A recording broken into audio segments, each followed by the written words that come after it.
The Canaanite people predate the arrival of Israelites by roughly 2 millennia. The Proto-Canaanites arose around 3500 BC as a Mesopotamian-based country, and settled in sites such as Ebla, from which we derive the Ebla archive, and other places west of the Euphrates. Canaan is a region in the ancient Near East during the late 2nd millennium BC situated in the southern Levant. The setting comprises regions of Phoenicia, Philistia, and parts which would later be known as Israel. Canaan had significant geopolitical importance in the late Bronze Age Amarna period, as the area where the spheres of interest of the Egyptian, Hittite, and Assyrian empires converged. Knowledge of Canaan from archaeological sources is almost exclusively from artifacts dated to the period in which the region existed under the hegemony of the New Kingdom of Egypt. Since the Egyptian Empire controlled this region during that time, much of our knowledge from archaeology comes from the Amarna letters and other documents of governance which record information from the time of Egyptian rule. Much of the primary source knowledge of Canaan stems from excavations in areas such as Tel Hazor, Tel Megiddo, and Gezer. The late Bronze Age state of Ugarit, what is now Ras Shamra in Syria, is considered a quintessential source of Canaanite culture and religion, from which was found the Ugaritic texts and other artifacts of Canaanite culture. The Israelite religion is one which originated out of these Bronze Age polytheistic ancient Semitic religious traditions, specifically the Canaanite religion. It exhibits a syncretization with elements from Babylonian religion as well as some Egyptian influences. The religion began as a henotheistic offshoot of the Canaanite worship of El, along with his secondary epithet, Yahweh, which refers to El Yahweh Sabaoth, often translated as Lord of Hosts, which likely means El who creates the armies. El, who was the supreme god of the Mesopotamian Semites, later became the chief god of the Hebrew Bible. In Canaan he was known to be the father and the ruler of the divines, as well as the creator. The god of the Jews evolved gradually from the Canaanite El, who was the high god of the pantheon, to the Israelite El, who is likewise the chief god of the Hebrews. The essential qualities of the Canaanite El were retained in the god of the Hebrews, along with memories of the theogony of El and the gods. Over time, the Israelite group of Canaanites converged the sky gods El and his son Baal-Hadad, and El was conflated as Yahweh. Early on, the Israelites also worshipped Yahweh along with his wife Asherah, who was originally the consort of El in the Canaanite tradition. For a long time, scholars of the Hebrew Bible concluded that a major difference between the God of the Bible and the gods of other traditions was that so-called pagan gods had sexual lives and consorts, while Yahweh did not. But in the late 20th century, archaeologists uncovered two intriguing inscriptions from two different Middle Eastern sites. The inscriptions were blessings not only in the name of Yahweh, but also his consort Asherah.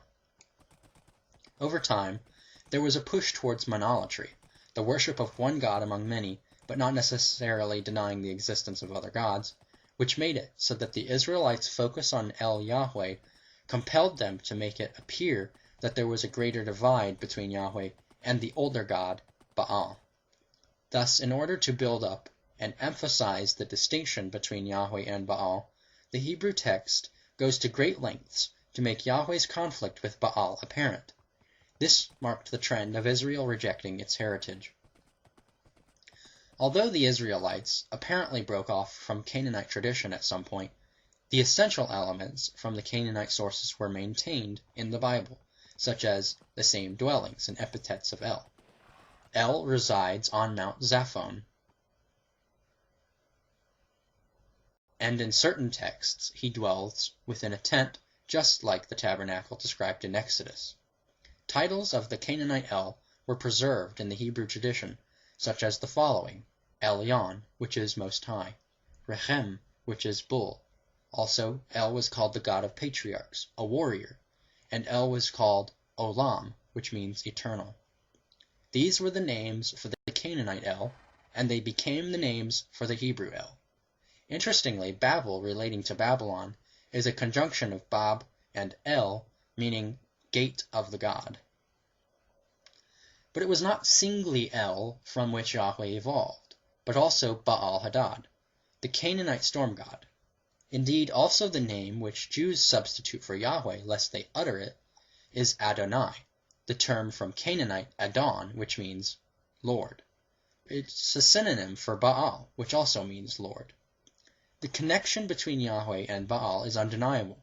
We find narrative instances of the Israelites understanding of this connection in parts of the Hebrew text, such as Exodus 32:8, the crafting of the bull by Aaron and the Hebrews as Moses was on Sinai, in which it is said, "These are your gods, O Israel."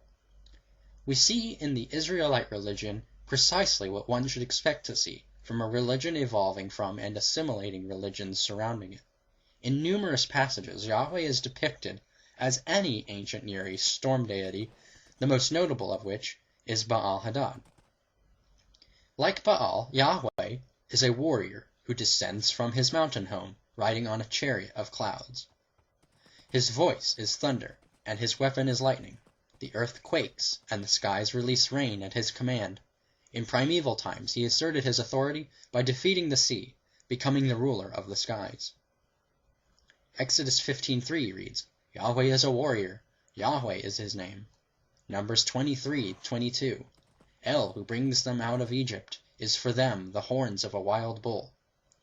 Numbers 24:8, "El, who brings him out of Egypt, is like the horns of a wild bull for him.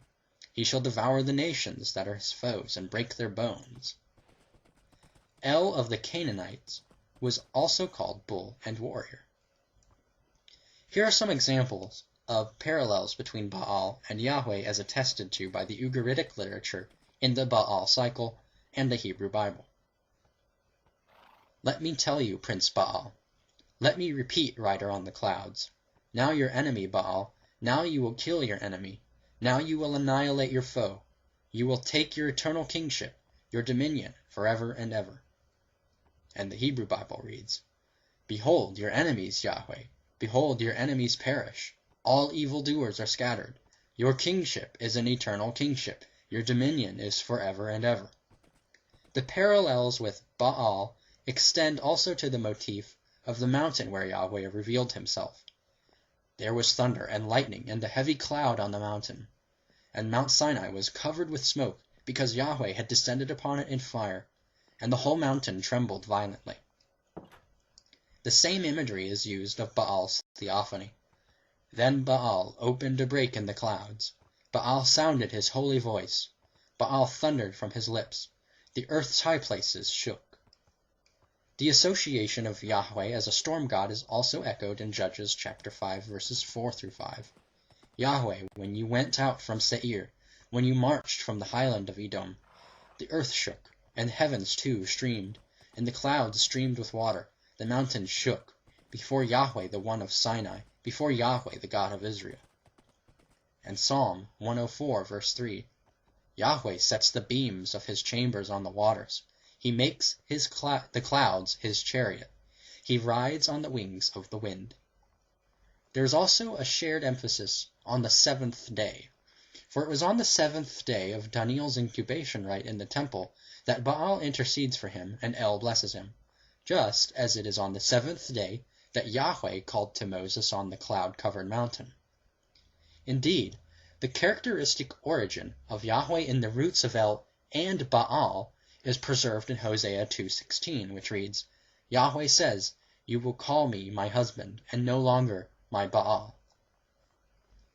Frank M. Cross suggested in 1973 a potential connection with the Egyptian deity Ptah, who is given the title Dugiti, Lord of Gath, in which Ptah is called Lord Eternal, and that it may be this identification of El with Ptah that led to the epithet Olam, which means eternal, so early and so consistently with the Israelites. Another similarity is that both the gods Ptah and El create the world through their very will, and not through a divine battle between gods. The Jews also seem to be oddly concerned with circumcision, which serves as another connection to Egyptian culture. The earliest historical record of circumcision comes from Egypt in an inscription of a tomb at Saqqara dating to around 2400 BC. While circumcision might have been done for hygienic reasons, It was for the Egyptians part of their obsession with purity and was associated with spiritual and intellectual development. These connections would all make sense considering the Levant was politically and culturally dominated by the Egyptian Empire in the time the Israelites are thought to have arisen by the end of the Late Bronze period. However, it is probably not until Iron Age I that a population began to identify itself as Israelite, and the Israelite, or the earliest documented instance of the name Israel, is from the Egyptian stele of Merneptah, around 1208 BC, in which it records that Israel is laid waste, and his seed is not. The earliest possible occurrence of the name Yahweh is as a place name in the Egyptian inscription from the time of Amenhotep III, who reigned from 1402 to 1363 BC. It refers to the land of Yahu, which is the land of the Shashu, being nomads from Midian. Thus the worship of Yahweh seems to have originated in areas south of Israel. The name Yahweh, which can take on various forms in the Semitic tongue of Yah for theophoric purposes, for example, Adonijah, which is Adon, master, and Yahu, referring to Yah or Yahweh, contains the core name Yah. Along with being the chief and ruler god, Yahweh shares unequivocal resemblances to the Sumerian god Yah, who is culturally synonymous with Marduk and Baal-Hadad. Yah and Yah, or Yahweh, are virtually the same god. The Torah draws heavily from other ancient Near East influences which pre-existed it, incorporating and modifying them. Things such as the laws of Eshnunna, Hammurabi, Middle Assyrian laws, and Ur-Nammu. The covenant theme, which runs throughout, is known to be directly related to the Hittite suzerainty contracts and the vassal treaties of Esarhaddon. One example of the covenant theme from outside the Hebrew Bible lies in the Phoenician-inscribed Arslan Tash amulets, which refer to the Eternal One's covenant, a council of holy ones, and the sons of El. Interestingly, there's also a 5th century AD Christian amulet from Cyprus which associates Re and Osiris with Yahweh and Jesus in imagery on one side and a palindrome text on the other, stating Yahweh is the bearer of the secret name, the Lion of Re secure in his shrine.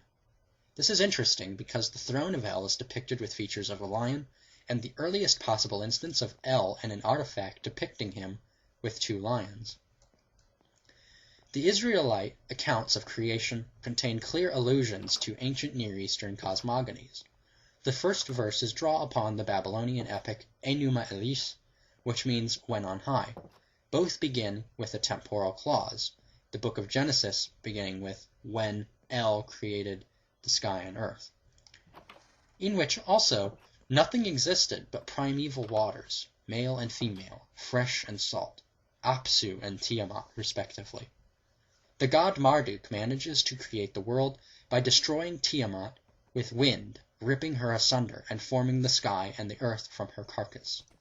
Genesis applies the same styles and motifs of its ancient Near Eastern setting, only demythologized, that lacks any theogony of the gods which the texts discuss. The memory of the battle narrative, though, is preserved in other parts of the Tanakh.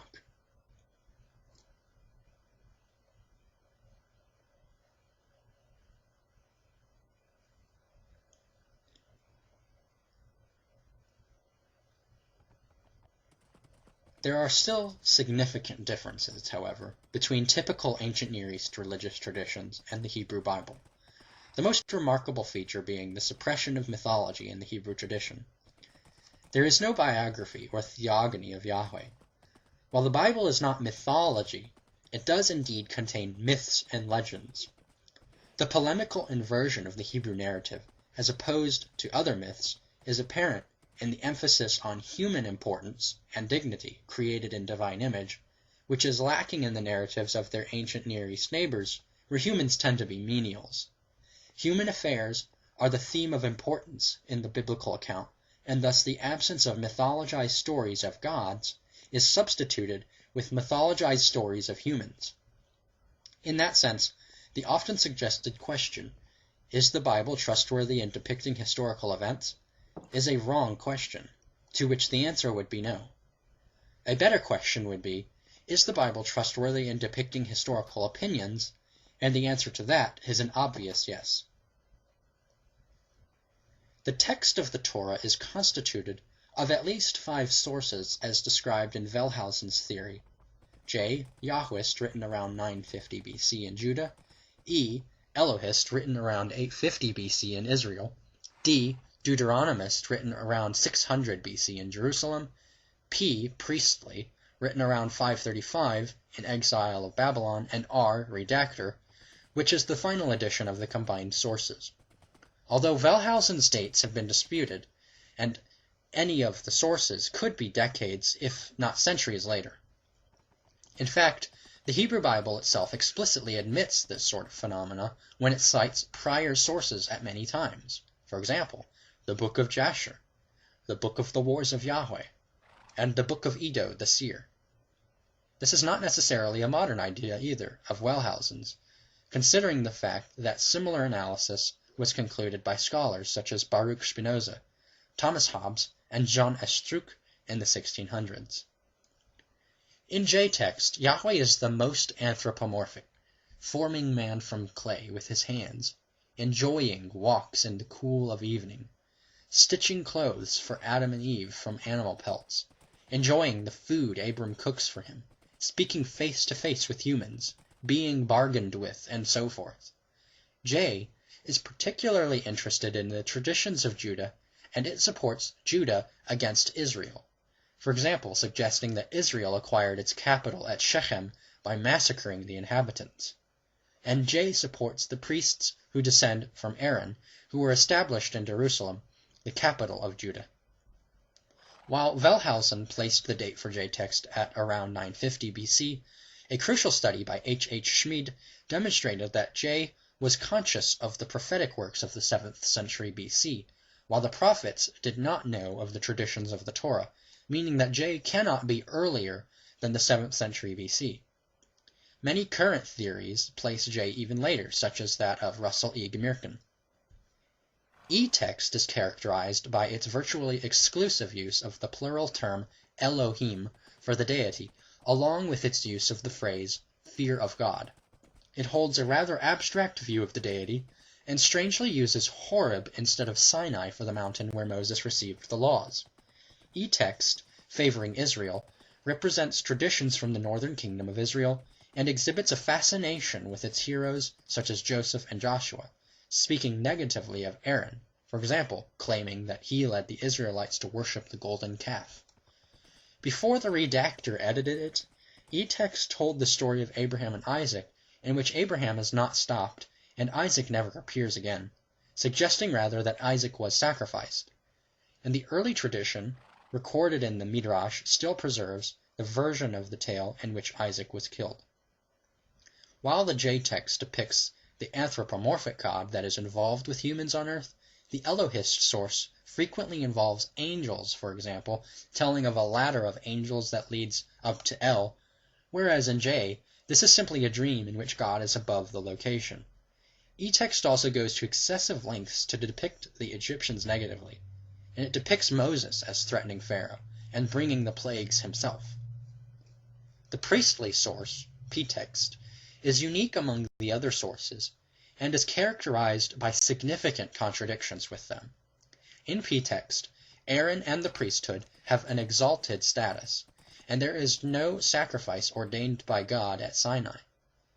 Ritual laws and origins of shrines are stressed, as is the role of priests.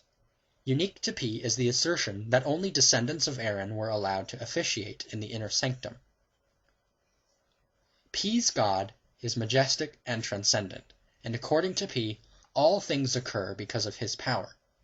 Also unique to P is that the deity reveals himself in stages, first as Elohim, then as El Shaddai to Abram, and then as Yahweh only to Moses and those following him. In Exodus 6:3, Yahweh reveals his name to Moses, saying that no one had yet known this name, and Abraham, Isaac, and Jacob only knew him as El Shaddai. But according to J-text, in Genesis 15, Abraham clearly knows the name of Yahweh, and Yahweh himself says, I am Yahweh. P is significantly concerned with holiness, meaning ritual purity, and Israel is posited as a priestly kingdom and holy nation, with elaborate rules that are aimed at preserving this purity. Most scholars agree that P source was written either during or after the exilic period around 530 BC. The Deuteronomist source, although found mostly in Deuteronomy through 2 Kings, underlies much of the Hebrew Bible. The Deuteronomistic history originated independently of the books Genesis, Exodus, Numbers, and the history found in the Book of the Chronicles. Scholars trace all or most of it to the 6th century BC. It tells of a story in which a book of the law was supposedly found during the reign of King Josiah, and which caused the king to embark on a series of religious changes. And it has been suggested that this source was manufactured in order to validate his program of religious change. Deuteronomist theology is conceived in the form of the suzerainty or covenant between Israel and Yahweh, who elected them and requires them to live according to his law. Under this treaty, Yahweh has granted a conditional promise to the Israelites of the land of Canaan. The interpretation asserted in D text explains Israel's successes as the result of obedience and its failures as the result of disobedience. Contrary to the other three texts, in which independent shrines or priesthoods are represented as legitimate, D text insists on a centralized worship around the temple in Jerusalem. Lastly, D text asserts all Israelites as brothers and sisters, and each will answer to God for his treatment of his neighbor. These four texts were combined at 2 points in time by editors or redactors, who appear to have kept as much as possible from the source documents, firstly by combining J and E to form JE. The redactor of JE is thought to have added very little, only a few phrases in the attempt to remove serious contradictions and maintain the flow of the story between the texts. The main exception to this is in the story of Abraham sacrificing Isaac, where the redactor added an angel stopping Abraham and replacing the boy with a ram. During the Babylonian exile, JE was unified with P and E by a different redactor, which many theorize to be Ezra during the time of Cyrus the Great. And that, as we have it, is the combined sources of the Hebrew Bible.